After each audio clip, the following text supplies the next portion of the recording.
Toshpo'latov Elyorjon Farg'ona viloyatidan nimadan tumandan kelishgan. Birinchi bo'lib analizlarimizga Fortis klinikasiga jo'natishgandi. Analizlar ko'rganimizdan keyin doktorimiz aytishdi, iloji bo'lsa mana shu yerga kelib tekshiruvlardan o'tishini tavsiya qilishdi.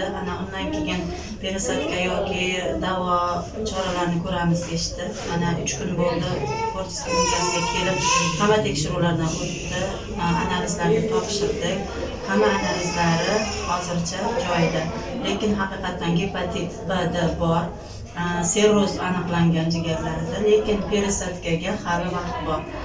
Doktorimiz aytishyaptiki, yaxshi bo'ldim deb yoki menda bunaqa kasallik yo'q ekan deb beparvo bo'lmasin. Doimiy bizni nazoratimizda bo'lib tursin. Endi buni Alloh biladi, balkim 1 oy, balkim 3 oy, balkim 1 yildir, lekin doim bizni nazoratimizda bo'lib tursin.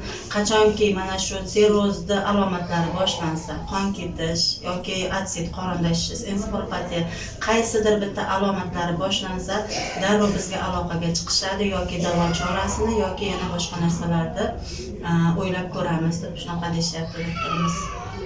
Jigardan mumkin 6 oy. Endi hozir aniq hech kim aytolmaydi buni, lekin hozir perisadkaga vaqtli. Hozircha perisadkaga vaqtli. Chunki hozir boshlang'ich bosqichlarda ketyapti. Sirrozda boshlang'ich bosqichlariga. Perisadka uchun vaqtli. Bu albatta hozir mana shu holatda perisadka qilish ham yuqori xavfli bo'lishi mumkin.